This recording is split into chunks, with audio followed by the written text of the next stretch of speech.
Hello दोस्तों, आप सभी का स्वागत है एनीमे की इस दुनिया में। दोस्तों, ये कहानी शीनो की है, जो कि एक बार मर के दोबारा जिंदा हो चुका है, पर इसके लिए उसे कारासुमा नाम के एक डीमन को अपने शरीर में जगह देनी पड़ी। और वहीं डीमन की वजह से शीनो अब हमेशा के लिए एक बच्चे के रूप में रह जाता है। एक दिन इम्पेरिया चर्च के लोगों को मालूम पड़ जाता है कि कैसे शीनो के अंदर कारासुमा नाम का एक डीमन मौजूद है, जिसकी वो तलाश कर रहे थे। और इसीलिए फिर वो उसे हासिल करने के लिए शीनो और उसके भाई पर हमला करवा देते हैं। और इसी बीच उन लोगों ने शीनो की बहन को भी किडनैप कर लिया था। आखिर क्या शीनो अपनी बहन को वापस ला पाएगा? आखिर वो इम्पीरियल कोर्ट के लोग उस डीमन से क्या चाहते हैं? जानने के लिए हमारी आज की ये सीरीज को देखते रहिए। तो दोस्तों, इस कहानी की शुरुआत में हम एक विलेज को देखते हैं जो पूरी तरीके से बर्बाद हो चुका है और वहीं हर तरफ आग लगा हुआ है। इसी बीच हम शीनो और उसके भाई बहन को देखते हैं जो कि इस हादसे के शिकार हो चुके हैं। वहीं कहानी का प्रोटैगनिस्ट शीनो भी इस हादसे का शिकार हो चुका है।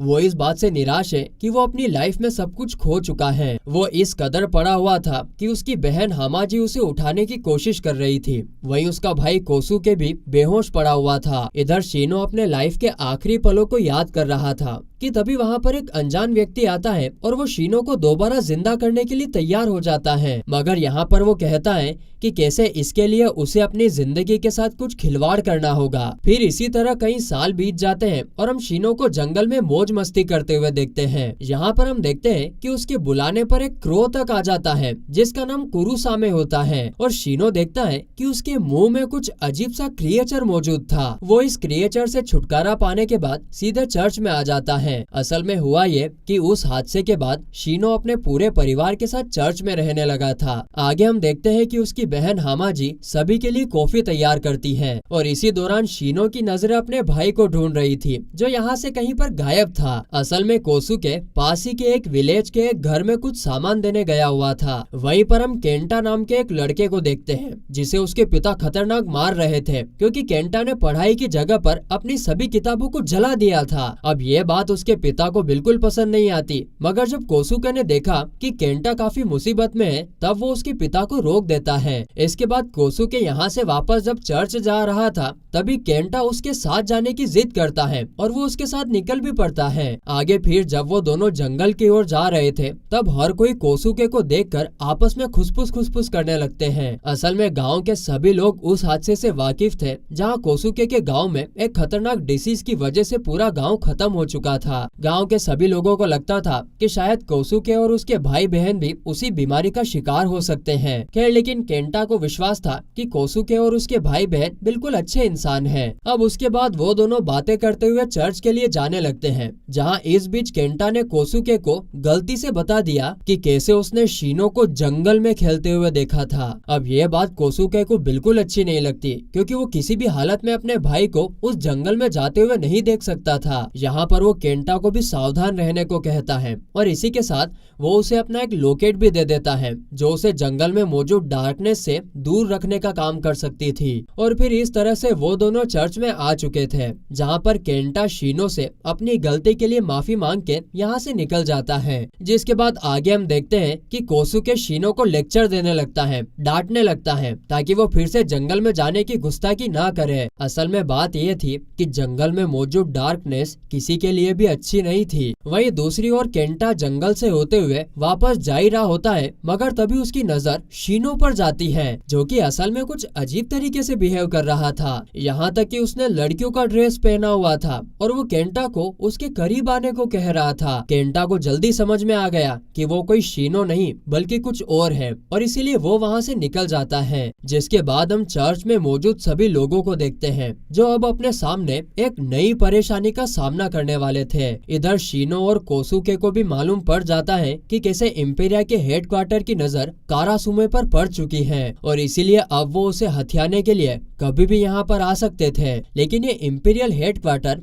एक क्रो यानी कारासुमे के पीछे क्यों पड़ा था? दोस्तों, इसका जवाब हमें जल्दी आगे की कहानी में देखने को मिल जाएगा। इसी दौरान जब वो सभी लोग चर्च के अंदर बातचीत कर रहे थे तभी उनकी खिड़की पर एक बड़े से क्रिएचर की दस्तक होती है जिसे देखते ही वो सभी हैरान हो जाते हैं। मगर जब शीनो उसे ध्यान से देखता है तब उसे मालूम पड़ता है कि ये तो वही क्रिएचर है जिसे उसने कहानी की शुरुआत में फेंक दिया था। मगर अब वो काफी बड़ा होने के बाद यहाँ आ चुका है। वहीं दूसरी तरफ हम रियो नाम के एक व्यक्ति को भी देखते हैं, जो कि और कोई नहीं बल्कि वही व्यक्ति था जिसने कहानी की शुरुआत में शीनो की जान बचाई थी। यहाँ पर उसे अपने साथी से मालूम पड़ता है कि कैसे इंपीरियल हेडक्वार्टर ने कारासुमे को ढूंढ लिया है और उन्हें यह पता चल चुका है कि वो उसी विलेज के बचे हुए रेस्क्यूअर्स के पास था, जो कि शीनो और उसका भाई था। आगे रियो को अपने साथी से ये भी मालूम पड़ता है कि कैसे इंपीरियल हेडक्वार्टर के लोगों ने अपने कुछ लोगों को भेज भी दिया है ताकि वो कारासुमे को वापस ला सके।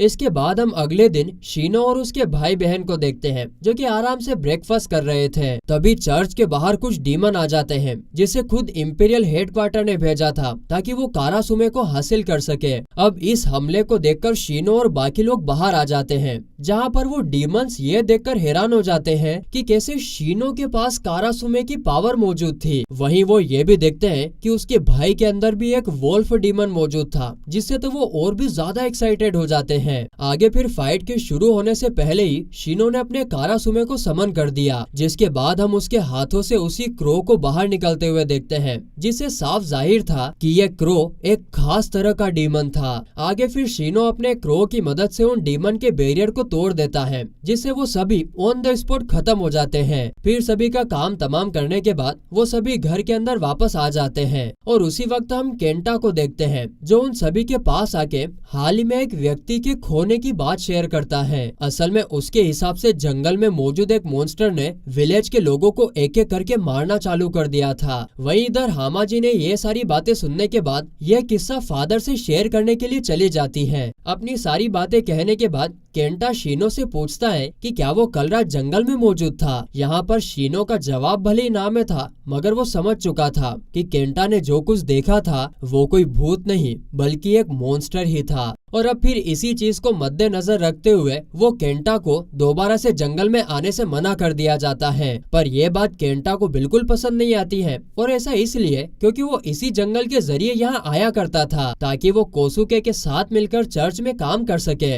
लेकिन अब वो गुस्से में यहाँ से निकल जाता है, साथ ही में अपने उस लॉकेट को भी यहीं पर फेंक देता है। वहीं फिर आगे फादर शीनो को बताते हैं कि कैसे उसे केंटा के पीछे जाना चाहिए, क्योंकि हामाजी को वही लॉकेट मिला है जिसे खुद कोसुके ने उसको दिया था ताकि वो खतरे से दूर रह सके। इसके बाद आगे दूसरी तरफ हम रियो के एक साथी को देखते हैं, जिसको अब समझ आ चुका था कि कैसे रियो का शीनो और उसके भाई बहन से कुछ कनेक्शन था, और इसीलिए वो साथी डिसाइड करता है कि अब वो हामाजी को किडनैप करेगा ताकि वो जबरन शीनो और उसके भाई को खुद अपने पास बुला सके। इधर इसके बाद हम कोसुके को देखते हैं, जिसे हामाजी से उस लॉकेट के बारे में मालूम पड़ चुका होता है, और इस तरीके से कोसुके समझ जाता है कि कैसे केंटा बिना लॉकेट के जंगल में जाकर खुद के पैर पर कुल्हाड़ी मार चुका है। वो अगले ही पल उन दोनों को ढूंढने के लिए निकल जाता है, जहाँ पर दूसरी ओर हम शीनो को देखते हैं, जो कि केंटा को ढूंढ चुका था, मगर वो यह देखकर हैरान था कि वो एक बड़े से जाल में फंसा हुआ था और उसके सामने ठीक उसी की तरह दिखने वाली एक आत्मा मौजूद थी। आगे फिर देखते ही देखते वो आत्मा एक बड़े से मॉन्स्टर में तब्दील हो जाती है, जहाँ वो उन दोनों पर हमला कर देती है। मगर तभी हम कोसुके को देखते हैं, जो कि अब एक वोल्फ में बदल चुका था, और वो यहाँ पर आते ही उस मॉन्स्टर पर वार करके उसे घायल कर देता है। इस तरह से फिर शीनो और केंटा की जान बच जाती है, और तब वो सभी साथ में चर्च की ओर वापस आ जाते हैं। इधर वापस आने पर उन्हें एक बहुत ही बड़ी न्यूज के बारे में मालूम पड़ता है। असल में इंपीरियल हेडक्वार्टर के लोगों ने उसकी बहन को किडनैप कर लिया था, और अगर अब उन्हें उनकी बहन को बचाना है तो उनके पास शहर जाने के अलावा कोई और चारा नहीं बचा था। अब वो दोनों भाई शहर जाने के लिए तैयार थे, मगर उनके जाने से पहले फादर ने बताया कि जिन लोगों से वो फाइट करने जा रहे हैं वो असल में इंपीरियल हेडक्वार्टर के लोग हैं। उनके अंडर में 4 सेक्रेट बीस्ट गॉड मौजूद होते हैं। वो उन गॉड को अपने अंडर में रखे हुए थे ताकि वो उन्हें अपने कंट्रोल में करके खुद को पावरफुल बना सके। ये सब जानकारी लेने के बाद शीनो और उसका भाई अपनी बहन की तलाश में निकल पड़ते हैं। इसी के साथ में हम हामाजी को देखते हैं, जो कि रियो के साथी ओसाके के साथ में होती है। यहाँ पर हैरानी की बात यह थी कि ओसाके ने भले ही उसे किडनैप किया हो, मगर वो तो हामाजी को एक गेस्ट की तरह ट्रीट कर रहा था। यहाँ तक कि वो तो उसकी सभी रिक्वेस्ट को भी पूरा कर रहा था जिसकी भी वो डिमांड कर रही थी। इसके बाद उन दोनों में बातें होने लगी, और तभी ओसाके ने हामाजी से पूछा कि जब वो एक एडोप्टेड लड़की है तब वो अपने सौतेले भाइयों के साथ खुश रह पाती है, जिस पे हामाजी का कहना था कि उसके दोनों भाई उसका एक छोटी बहन की तरह ख्याल रखते थे और इसीलिए उसे पूरा विश्वास है कि चाहे कुछ भी हो जाए मगर वो उसे बचाने के लिए जरूर आएंगे। वहीं कुछ समय बाद वो दोनों भाई शहर तक पहुंच जाते हैं, जहां उनकी मुलाकात इंपीरियल हेडक्वार्टर के भेजे हुए कुछ लोगों से होती है। यहाँ पर वो उन दोनों भाई को अपने साथ लीडर के पास ले जाने वाले थे, मगर कोसुके उनके साथ जाने से मना कर देता है। असल में उसका मानना था कि पहले वो अपने लगेज को चेक इन करेगा, उसके बाद वो लीडर से मिलने का काम करेगा। लेकिन अब वो लोग तो यहाँ पर इन पर जोर जबरदस्ती करने का सोच ही रहे थे कि तभी वहाँ पर खुद रियो आ जाता है, जो कि बाकी लोगों को यहाँ से जाने के लिए कह देता है। इधर शीनो की नजर जैसी रियो पर जाती है तब वो हैरान होता है, पर नोटिस करने वाली बात तो ये थी कि कोसुके को बिल्कुल अंदाजा नहीं था कि आखिर शीनो इस व्यक्ति को कैसे जानता है। इधर इसके बाद रियो उन दोनों को उनके रूम तक छोड़कर जाने लगता है और साथ ही में उन्हें रिवील भी करता है कि उनकी बहन बिल्कुल ठीक है और वो बाद में उनसे मिल सकता है। वहीं फिर आगे हम देखते हैं कि रियो के जाते ही शीनो अपने भाई को छोड़कर शहर में घूमने निकल जाता है। लड़कों से वैसे ज्यादा देर तक एक जगह टिका नहीं जाता है, उनको कहीं न कहीं घूमने के लिए चाहिए। इसके बाद शीनो पूरे शहर को देख ही रहा होता है, लेकिन कारासुमे आसपास की भीड़ को देखकर बिल्कुल भी खुश नहीं था। आगे फिर घूमते घूमते शीनो नोटिस करता है कि अब वो इस भीड़ में खो चुका है, तो इसीलिए फिर वो कारासुमा को वापस से कोसुके के पास भेज देता है ताकि वो उसको ढूंढ सके। यहाँ यह सब करने के बाद शीनो आगे जा ही रहा था, मगर तभी उसके ऊपर कोमुगी नाम का एक व्यक्ति गिर जाता है। असल में कोमुगी बगल के श्राइन में जबरन घुसने की कोशिश कर रहा था ताकि वो अंदर से अपने ब्रदर इन लॉ को रिहा करवा सके।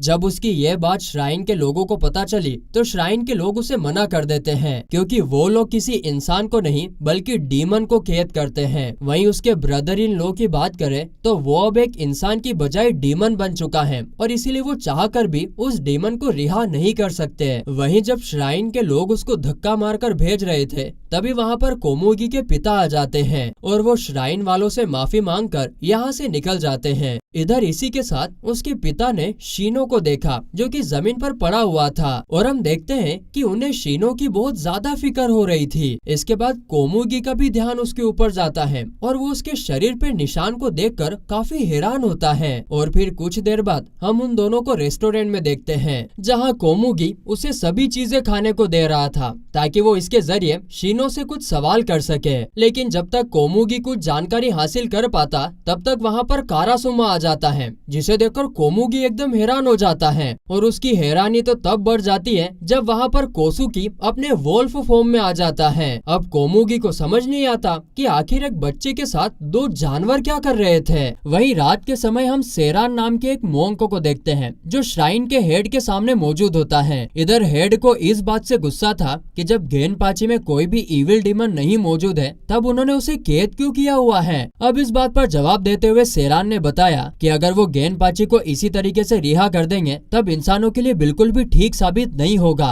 और इसी तरीके से वो कैसे भी करके हेड को गेनपाची को कैद रखने के लिए मना लेता है। इस तरह अगला सुबह आता है जहां हम कोसुके को नींद से उठते ही किचन के लिए जाते हुए देखते हैं। इसी बीच हम शीनो को भी देखते हैं जो नींद से उठा ही था कि तभी उसके सामने एक बड़ा सा वोल्फ आ जाता है। वो उसे देखकर बुरी तरीके से हैरान हो जाता है, मगर बाद में उसे मालूम पड़ता है कि वो रियो का सेक्रेट बीस्ट था। यहाँ फिर अगले ही पल रियो और शीनो आमने सामने होते हैं, जहाँ रियो ये देखकर हैरान था कि शीनो उसे इतने सालों बाद भी पहचान चुका था। हाँ, मगर उसे ये समझ नहीं आ रहा था कि आखिर कोसुके उसे क्यों नहीं पहचान पा रहा है। इस पर शीनो ने उसे बताया कि कैसे कोसुके उस हादसे के बाद सभी यादों को भूल चुका है और इसीलिए वो रियो को भी नहीं पहचान पा रहा है। खैर यहाँ पर अब इसी के साथ रियो ने मुद्दे की बात छेड़ दी और उसने शीनो को बताया कि कैसे उसने जो स्वॉर्ड कारासुमा उसको दिया था वो अब उसके अंदर ही मौजूद है, जिसकी वजह से शीनो की एज एक नंबर पर आकर अटक चुकी है। आगे रियो बताता है कि कैसे उसके अंदर मौजूद कारासुमा उसे जल्दी ही अंदर से खोखला करना चालू कर देगी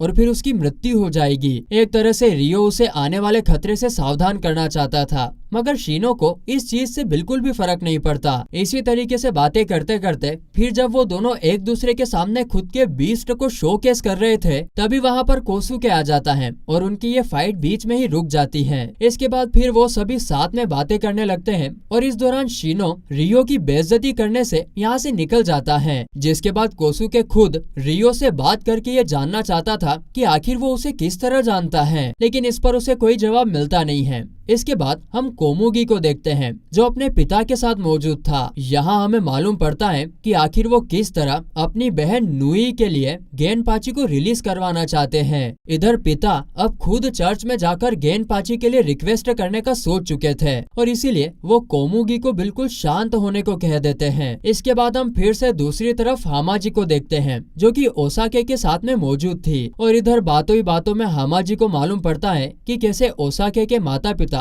आउटसाइड वर्ल्ड में मौजूद हैं और इसीलिए वो उनसे ना मिल पाने के कारण काफी अकेला रहता है। वहीं इधर कहीं ना कहीं ओसाके के दिल में भी यह था कि अब हामाजी उसी के साथ यहीं पर रहे, मगर इस चीज के लिए उसे हामाजी की हामी चाहिए थी। खैर इतने टाइम में वहाँ पर शीनो और कोसुके भी आ चुके थे, जिनके आने की खबर सुनते ही वो अपने भाइयों से मिलने चली जाती है। शीनो जैसे ही अपनी बहन को देखता है वो उसे गले लगा लेता है और इसी के साथ उसे ये जानने की भी कोशिश करता है कि कहीं वोल्फ क्लैन के लोगों ने उसे परेशान तो नहीं किया, जिस पर हामाजी उससे कहती है कि नहीं, उसे यहाँ पर किसी भी तरीके की मुसीबत नहीं झेलना पड़ी थी और इसीलिए उसे फिक्र करने की कोई जरूरत नहीं है। खैर इसके कुछ देर बाद हम हामाजी को ओसाके के साथ शॉपिंग करते हुए देखते हैं। अब यहाँ पर ओसाके ऐसा इसलिए कर रहा था क्योंकि उसने पिछले कई दिनों से हामाजी को कैद रखा था और वो यहाँ पर उसे शॉपिंग करवा के अपनी तरफ से माफी मांगना चाहता था। वहीं पर उन दोनों को इतना करीब देखकर शीनो को लगने लगता है कि वो दोनों डेट पर आए हुए हैं और असल में तो सिर्फ शीनो ही ऐसा नहीं था जिसे ये लग रहा था, बल्कि हर किसी को बिल्कुल यही लग रहा था। आगे फिर शीनो जब मार्केट में इधर उधर घूम रहा था तभी उसे एक डीमन का एहसास होता है जो उसी श्राइन से आ रहा था जिसमें गेनपाची मौजूद था। वहीं दूसरी ओर हम कोसुके को देखते हैं जिसके वोल्फ फॉर्म से अट्रैक्ट होकर कई सारे डॉग उसके पास आने लगते हैं। यहाँ पर सीन शिफ्ट होता है और दूसरी तरफ हम सेरान मोंको को देखते हैं जो अब अपने पावर से डीमन मॉस्किटो को समन करता है और फिर वो डायरेक्ट गेनपाची के पास में जाता है जिसे उसने चेन में कैद किया हुआ था। दरअसल वो यहाँ पर गेनपाची को टॉर्चर करके उसके असली रूप को बाहर लाना चाहता था। वो ऐसा इसलिए करना चाहता था ताकि वो उसके डीमन फॉर्म को किल करके उसकी पावर को हथिया सके, लेकिन वही गेनपाची खुद पर काबू करके जितना हो सके उतना नॉर्मल रहने की कोशिश करता है। असल में बात ये थी कि वो नुई के कारण खुद को कंट्रोल में किया हुआ था ताकि वो यहाँ से रिहा होकर नुई से मिल सके। इसके बाद हम फिर से दूसरी तरफ हामाजी और ओसाके को साथ में देखते हैं जहाँ पर ओसाके इस बात से बहुत दुखी था कि जल्दी ही हामाजी यहाँ से चली जाएगी और वो फिर से अकेला हो जाएगा। वहीं उसके इस टेंशन को देखते हुए हामाजी ने उससे ये पूछा कि आखिर में फिर वो उसके ना होने के बाद भी बिल्कुल अकेला रहेगा, है ना? जिस पर ओसाके का जवाब हाँ में था। वहीं दूसरी ओर कोसुके शीनो से बात करके ये जानने की कोशिश करता है कि आखिर उसका और रियो का कनेक्शन क्या है और वो उसे कैसे जानता था। इधर शीनो उसके जवाब को देना तो नहीं चाहता था, मगर कोसुके के बार बार रिक्वेस्ट करने पर उसे ये बात रिवील करनी होती है कि कैसे 5 साल पहले जब वो सभी मौत के करीब थे तब रियो ही वो बंदा था जिसने शीनो को कारासु में ऑफर किया था और उसकी वजह से वो दोबारा जिंदा हो सका था। लेकिन कोसुके रियो की असलियत जानने के बाद भी काफी हैरान था। असल में उसे ये जानना था कि आखिर रियो ने उन दोनों को यहाँ क्यों बुलाया है। अब वो डिसाइड करता है कि इस सच्चाई का पता लगाने के लिए वो उससे बात करेगा। इसके कुछ देर बाद दूसरी ओर हम हामाजी और ओसाके को देखते हैं जो फिर से शॉपिंग करने के लिए निकल गए थे। कुछ ज्यादा शॉपिंग नहीं कर रही है और इस दौरान वहाँ पर शीनो और कोसुके भी मौजूद थे। आगे फिर यहाँ पर शीनो हामाजी से तब अलग हो जाता है जब एक बार फिर से कोमुगी उसके ऊपर आकर गिर जाता है। बड़ा गिरा हुआ आदमी यार, ये बार बार आकर गिर जाता है। इस बार कोमुगी सोल्जर से रिक्वेस्ट करके गेनपाची को रिहा करवाने की भीख मांग रहा था, मगर वो उसे ये कहकर मना कर देते हैं कि वो उसकी कोई मदद इसलिए नहीं कर सकते क्योंकि गेनपाची का आर्मी से कोई कनेक्शन नहीं बचा था। इधर कोमुगी जब फिर से शीनो को घायल देखता है तब उसे उसकी चिंता होने लगती है। इसी बीच वहाँ पर कोसुके भी मौजूद था और वो कोमुगी से उसकी जान पहचान पूछने लगता है, लेकिन यहाँ पर शीनो को घायल देख पहले कोमुगी सबसे पहले उन दोनों को अपने घर ले आया ताकि वो उन दोनों को अपनी तरफ से माफी मांग सके। यहाँ पर कोमुगी की मदर उन दोनों का काफी अच्छे से स्वागत करती है और उसके बाद कोमुगी शीनो की चोट का ध्यान रखने लगता है। फिर इसके कुछ देर बाद कोमुगी उन दोनों को वापस से मार्केट में छोड़ने आ जाता है, जहाँ पर फिर कोमुगी से अलग होते ही वो दोनों भाई रियो के पास आ जाते हैं। अब यहाँ पर कोसुके का सिर्फ यही सवाल था कि आखिर उसने उन्हें यहाँ पर क्यों बुलाया है, जिस पर रियो बिना देरी करते हुए उन्हें एंशिएंट टेल के बारे में बताता है, जहाँ उनके गार्डियन ने 8 मैजिकल बॉल को क्रिएट करके अलग अलग सीक्रेट को दिया था, मगर एक समय के बाद वो सभी मैजिकल रिंग गायब हो गई। इसीलिए रियो चाहता था कि वो दोनों उन बॉल्स को ढूंढने में उसकी मदद करे और उनके असली मालिक तक पहुंचाने में उसका साथ दे। अब ये बात सुनते ही शीनो ने तो शामिल होने से मना कर दिया, मगर तभी कोसुके आगे आता है और उसके इस काम को करने के लिए राजी भी हो जाता है। वहीं फिर कोसुके के जाते ही रियो ने शीनो को बताया कि कैसे उसका भाई उस हादसे के बाद काफी बदल चुका है और इसीलिए वो उसे इस चीज पर ध्यान तक देने को भी कहता है। मगर शीनो का सोचना कुछ और ही था, क्योंकि उसे विश्वास था कि उसका भाई बिल्कुल पहले जैसा है और उसे बदलने की कोई जरूरत नहीं है। वहीं दूसरी ओर हम गेनपाची को देखते हैं, जो अभी भी टॉर्चर का सामना कर रहा था। यहाँ तक कोमुगी के पिता श्राइन वालों के पास जाकर उसे आजाद करने की भीख तक मांगते हैं, मगर कोई भी उनकी बात को नहीं सुनता है। आखिर में सेरान ने फिर से गेनपाची पर अत्याचार बढ़ा दिया और इस बार उसकी ये कोशिश कामयाब भी हो जाती है। गेनपाची अपने इविल फॉर्म में आकर खुद को रिहा करके गायब हो जाता है। इस दौरान सेरान के सभी साथी भी मारे जाते हैं, मगर उसे इस चीज से बिल्कुल भी फर्क नहीं पड़ता। वहीं दूसरी ओर जब दोनों भाई मार्केट के बीच में पहुंचते हैं, तभी शीनो को उस इविल एंटिटी का एहसास हो जाता है और फिर अगले ही पल शीनो की नजर गेनपाची पर पड़ती है और तब वो उसका पीछा करने निकल जाता है। वहीं उन्हें एक जगह से दूसरी जगह जंप करता देख कोमुगी उन्हें देख लेता है और फिर वो भी उनका पीछा करने लगता है। कुछ देर बाद शीनो और गेनपाची एक दूसरे के आमने सामने होते हैं, जहाँ उनके बीच में हल्की फुल्की लड़ाई भी होती है। मगर इसी बीच शीनो नोटिस करता है कि कैसे सामने वाला मॉन्स्टर खुद को काबू में करने की कोशिश कर रहा है। यहाँ उसे फिर मालूम पड़ चुका था कि वो मॉन्स्टर असल में उन्हीं की तरह एक इंसान था और इसीलिए फिर अब दोनों भाई उसकी मदद करने का सोच रहे थे। और तभी वहाँ पर सेरान अपने सभी मोंक गैंग के साथ आ चुका था। वो उन सभी मोंक गैंग के जरिए गेनपाची को खत्म करना चाहता था, मगर इसी दौरान उसकी नजर शीनो और उसके भाई पर पड़ गई। यानी कि सेरान को अब एक टाइम पर 3 डीमंस को मारने का मौका मिल रहा था। वहीं पर शीनो देखता है कि कैसे गेनपाची खुद को संभाल ना पाने के कारण पानी में कूद चुका था। अब उसको देखकर शीनो खुद भी उसका पीछा करते हुए नीचे कूद जाता है, जिसके बाद कोसुके भी ठीक यही काम करके खुद को उन सभी मोंक से बचा लेता है। इसके बाद हम हामाजी को उसके भाइयों के लिए परेशान होता हुआ देखते हैं। असल में उसे बिल्कुल भी अंदाजा नहीं था कि आखिर वो इस वक्त कहाँ पर होंगे। इधर ये बात चली रही थी कि तभी ओसाके ने हामाजी को नए स्कूल के बारे में बताया, जहाँ वो ज्वाइन होकर अपने आगे की स्टडी को कर सकती है, और ऐसा इसलिए क्योंकि हाल ही में हामाजी ने स्कूल जाने का डिसाइड किया था। वहीं दूसरी ओर हम देखते हैं कि उन दोनों भाइयों की जान बच चुकी थी और इसके पीछे उसी क्रिएचर का हाथ था जिसे हमने कहानी की शुरुआत में देखा था। जब वो पानी में गिरे थे तब वो क्रिएचर अपने जायंट फॉर्म में आकर उन्हें डूबने से बचा लेता है। वहीं उन दोनों के साथ उसने गेनपाची को भी सेव कर लिया था, जो कि अब अपने रियल फॉर्म में आ चुका था। इधर फिर कुछ देर बाद आंख खुलने पर हम शीनो को कोसुके के साथ कोमुगी के घर पर देखते हैं। आगे शीनो की आंख पूरी तरीके से खुली थी कि तभी वहाँ पर वो जाइंट वोल्फ वापस से आ जाता है और उसे खुद रियो ने यहाँ पर भेजा था। फिर कुछ देर बाद शीनो और कोसुके कोमुगी के साथ ब्रेकफास्ट करने आ जाते हैं और इसी दौरान कोमुगी को भी मालूम पड़ता है कि कैसे उन दोनों ने ही उसके दोस्त की मिलकर जान बचाई थी। यहाँ तक कि जब वो ये सब बात कर ही रहे थे कि तभी वहाँ पर खुद गेनपाची आ जाता है और वो ये बात जानकर हैरान होता है कि कैसे उसने तो इविल फॉर्म में आने के बाद उन दोनों के ऊपर हमला किया था, लेकिन उसको दोबारा ठीक करने वाले वही बच्चे थे। खैर गेनपाची के वहाँ से जाते ही वहाँ पर ये बात होने लगती है कि आखिर गेनपाची के साथ हुआ क्या था। तब कोमुगी बताता है कि कैसे कुछ साल पहले वो दोनों दोस्त नॉर्थ में कुछ लोगों को रेस्क्यू करने पहुँचे थे, मगर वहाँ पर एक प्रिंसेस को बचाने के चक्कर में वो अपने मिशन पर काफी देर तक टिके रह गए और फिर आखिर में वो समय भी आ गया जब एक एक करके ठंड की वजह से उसके सभी साथी मरने लगे और इसी बीच उनके ऊपर एक मॉन्स्टर ने भी हमला कर दिया और उनके बचे हुए सभी साथियों की मौत हो गई। और फिर वो भी अपने आखिरी पलों को याद कर ही रहे थे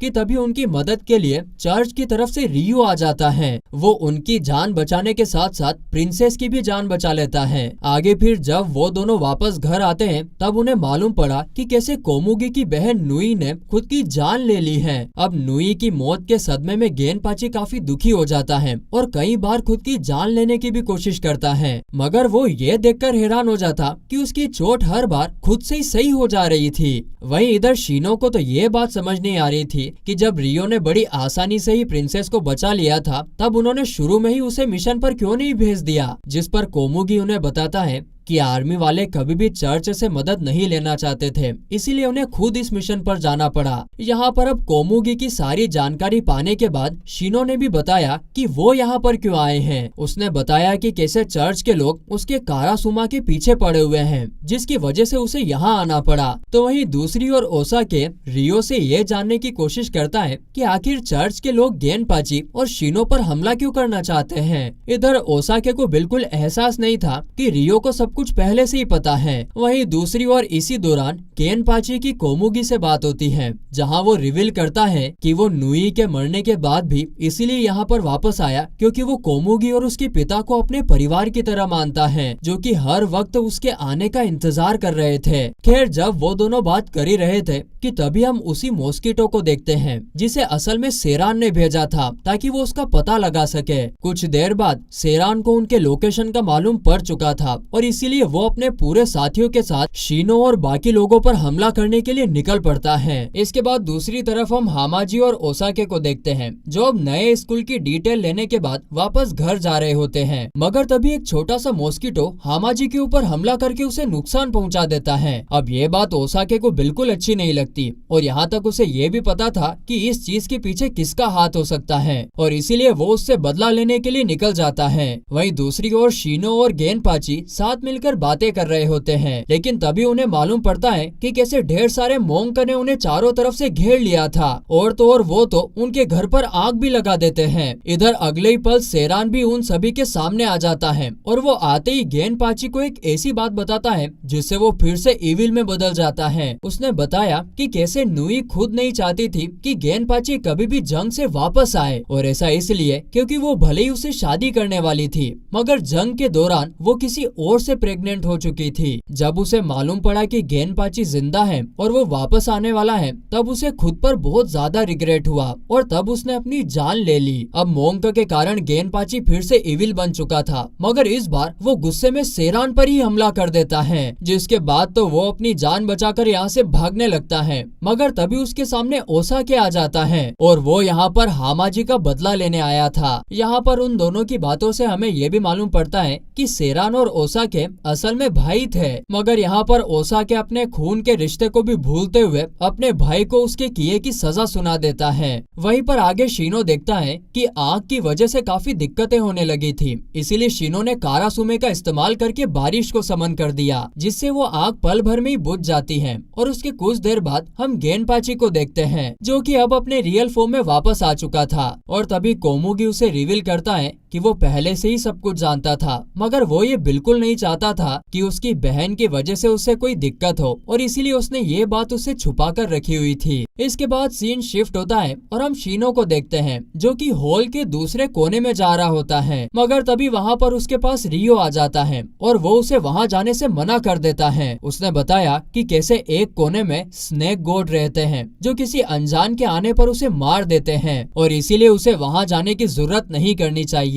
और फिर शीनो रियो की बात सुनकर यहाँ से वापस चला जाता है। फिर वहीं पर कुछ देर बाद शीनो की ओसाके से बात होती है, जहाँ वो उससे ये जानने की कोशिश करता है कि आखिर रियो यहाँ से जाने के बाद काम कौन सा करता है, जिस पर ओसाके ने उसे बताया कि वो कैसे इंपीरियल कोर्ट का डीन है और हर कोई उसे बहुत रेस्पेक्ट करता है। वहीं इतना सब बताने के बाद ओसाकी शीनो से कोसुके के बारे में पूछता है, क्योंकि उसने सुबह से उसे कहीं नहीं देखा था। इस पर शीनो बताता है कि आज का दिन फुल मून का है और वो अपने सेक्रेट बीस्ट की वजह से फुल मून को घर से बाहर निकलने का बिल्कुल नहीं सोचता है। यहाँ तक कि खुद शीनो भी आज के दिन जितना हो सके उतना अपने घर में ही रहने की कोशिश करता है। इसके कुछ देर बाद हम कोसुके को एक भयानक सपने से उठते हुए देखते हैं, जहाँ फिर वो अपने सामने शीनो को देखकर थोड़ा चैन की सांस लेता है और फिर वो शीनो से कहता है कि वो आज के दिन उसको छोड़कर कहीं पर ना जाए। शीनो उसकी बात को मान लेता है, मगर कुछ समय बाद उसे काफी तेज भूख लग जाती है और इसीलिए वो किचन में जाने की सोच लेता है। और फिर हम देखते हैं कि वो उसी कॉरिडोर से होते हुए जा रहा था जहाँ स्नेक मौजूद थे। इस बार वो कुछ दूर आगे पहुँचा ही था कि तभी उसकी टक्कर एक लड़की से हो जाती है जो अपने हाथ में एक बुक रखी हुई थी। उस लड़की ने जब शीनो का असली रूप देखा तो वो डर के मारे वहाँ से भाग जाती है। अब शीनो को समझ न आए कि आखिर वो लड़की थी कौन और इसीलिए वो ये सारी बातें रियो को बता देता है। तो इसके जवाब में रियो बताता है कि वो लड़की और कोई नहीं बल्कि अयाने थी, जो कि स्नेक गॉड के प्रोटेक्शन में थी। अगर शीनो ने गलती से भी उसे कुछ नुकसान पहुंचाया होता ना तो स्नेक गॉड उसे जिंदा नहीं छोड़ते। खैर आगे फिर यहाँ पर इतना सब जानने के बाद हामाजी शीनो से कहती हैं कि अयाने भी ठीक बिल्कुल उसी की उम्र की है और इसीलिए वो चाहती हैं कि वो उस लड़की के पास जाकर अपने गलतियों के लिए माफी मांगे और साथ ही में उस लड़की से हामाजी का दोस्त बनने के लिए भी हामी भरवाए। अब अपनी बहन की ये बात सुनने के बाद शीनो उसी कॉरिडोर की ओर निकल पड़ता है। वहीं उसके जाने के बाद रियो हामाजी को बताता है कि अगर शीनो ने स्नेक गॉड के एरिया में कदम रख दिया तब उसका जिंदा वापस आना काफी मुश्किल होगा। और ये बात सही भी साबित होती है, क्योंकि जब शीनो स्नेक गॉड के एरिया में आ चुका था तब स्नेक गॉड गुस्से में उसे अपने ट्रैप में फंसा लेता है, जिसके बाद वो उसके ऊपर गुस्सा होते हुए उसे मार देने के लिए हमला करने लगता है। मगर जब तक वो कुछ करते तभी वहाँ पर कोसुके आ जाता है और वो अपने भाई की गलतियों के लिए उनसे माफी मांगने लगता है। और इस पर स्नेक गॉड को यह देखकर अच्छा लगता है कि वो एक दूसरे के लिए खड़े हैं। मगर यहाँ पर स्नेक गॉड इस बात से भी वाकिफ थे कि वो उन्हें इसी तरीके से माफ तो नहीं कर सकते और इसीलिए फिर उन्होंने कोसुके को अपना हाथ काटकर उन दोनों की जान बचाने को ऑफर दिया। अब ये बात सुनकर कोसुके ठीक ऐसा ही करने वाला था, मगर तभी वहाँ पर अयाने आ जाती हैं और वो स्नेक गॉड पर गुस्सा होती हैं, क्योंकि उसकी नजर में वो दोनों भाई इसीलिए आए थे ताकि वो उसे फूल दे सके, मगर वो उनका हाथ लेकर हमारे गेस्ट का मजाक उड़ा रहे हैं। इस तरह भले ही अयाने गुस्सा हो चुकी थी मगर उसने उन दोनों भाइयों की जान बचा ली थी। कुछ देर बाद जब शीनो की नजर अयाने पर जाती है तब वो उसे अपनी बहन के बारे में बताता है जो कि उससे दोस्ती करना चाहती थी। कहीं ना कहीं दोस्ती का नाम सुनकर अयाने भी काफी खुश होती है और अगले ही पल हामाजी के साथ चाय पीने लगती है। इस दौरान उन दोनों को इतना अच्छे से बात करते देख स्नेक गॉड को भी लगने लगा था कि वो अब तक अयाने को अपने इतने प्रोटेक्शन में छुपाकर काफी गलती कर रही थी। वहीं इधर हामाजी अयाने को उसके साथ फायरवर्क देखने के लिए इनवाइट भी करती है। अयाने भी इस चीज में शामिल होना चाहती थी मगर उसे अपने गार्डियन गॉड को लेकर थोड़ा डर था, तो फिर इसीलिए हामाजी शीनो को स्नेक गॉड से इस बारे में बात करने को कहती है। और फिर अगले ही पल हम शीनो को देखते हैं जिसे खुद स्नेक गॉड ने बुलाया था और यहाँ पर वो उसे रिवील करते हैं कि कैसे वो पिछले कई सालों से अयाने की देखभाल करती आई है, मगर अब वो समय के साथ काफी बूढ़ी हो चुकी है, इसीलिए वो ये डिसाइड नहीं कर पा रही है कि आखिर अयाने का ख्याल अब कौन रखेगा। वहीं पर हम अयाने को भी देखते हैं जो कि चुपके से उनकी बातें सुन रही थी और बाद में फिर वो खुद बाहर आकर अपने गार्डियन को विश्वास दिलाती हैं कि अब वो काफी बड़ी हो चुकी हैं और इसीलिए अपना वो ख्याल खुद रख सकती हैं। यहाँ तक कि उसे तो अपनी लाइफ में कुछ अच्छे दोस्त भी मिल चुके हैं जो उसकी फिक्र भी करते हैं। ये बात सुनकर स्नेक गॉड अयाने के लिए काफी खुश होती है और इसके बाद फिर हम अयाने को देखते हैं जो अब हामाजी और बाकी लोगों के साथ फेस्टिवल सेलिब्रेट कर रही थी, यानी कि स्नेक गॉड ने उसकी बातों को मान लिया था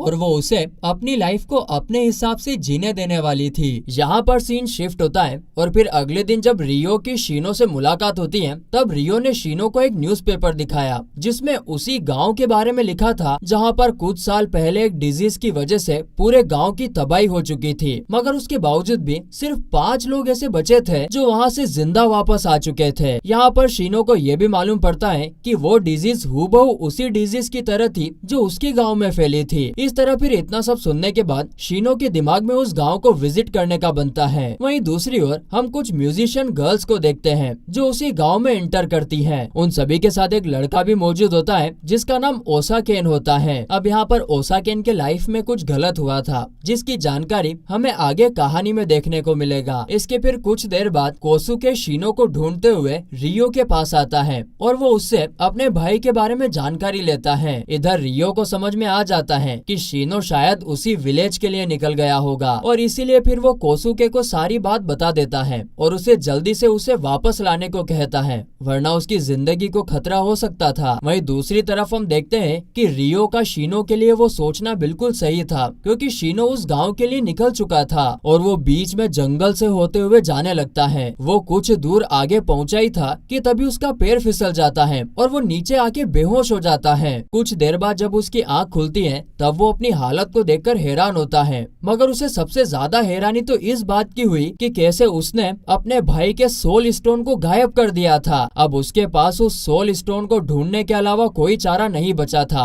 और इसीलिए वो अगले ही पल इधर से उधर सोल स्टोन ढूंढने की तलाश में जुट जाता है। आगे फिर इसी बीच जब उसकी नजर सामने की ओर जाती है तब वो वहाँ पर एक विशाल बंदर को देख के एकदम हैरान हो जाता है। आगे हम देखते हैं कि शीनो उस बंदर से उसकी मदद करने को कहता है ताकि वो उसके सोल स्टोन को ढूंढने में मदद कर सके और अगले ही पल वो बंदर उसकी बात सुनने के बाद कुछ खोजने भी चला जाता है। फिर जब वो वापस आता है तब वो उसके हाथ में एक बड़ा सा गोल्ड प्लेट थमा देता है तो शीनो उसे बताता है कि वो इस गोल्ड प्लेट को नहीं बल्कि किसी और चीज को ढूंढने की बात कर रहा था। खैर इतने में हम देखते हैं कि शीनो के सामने उसका भाई और कोमुगी भी आ जाते हैं जो कि साथ में ही शीनो को ढूंढने के लिए निकले थे। इधर वो शीनो को सही सलामत देखकर काफी खुश होते हैं, मगर जब शीनो ने उनको उस बंदर के बारे में बताया तब वो काफी शॉक हो गए थे और ऐसा इसलिए क्योंकि वो बंदर वहाँ से जा चुका था। फिर इसके बाद कोसुके शीनो को अपने साथ आगे के टाउन में रेस्ट करवाने के लिए ले जाता है। वहीं जब विलेज के लोगों की नजर उन सभी पर पड़ती है तब वो उन्हें क्वारंटाइन में डाल देते हैं। असल में विलेज के मेयर को मालूम पड़ गया था कि वो सभी जंगल से आए थे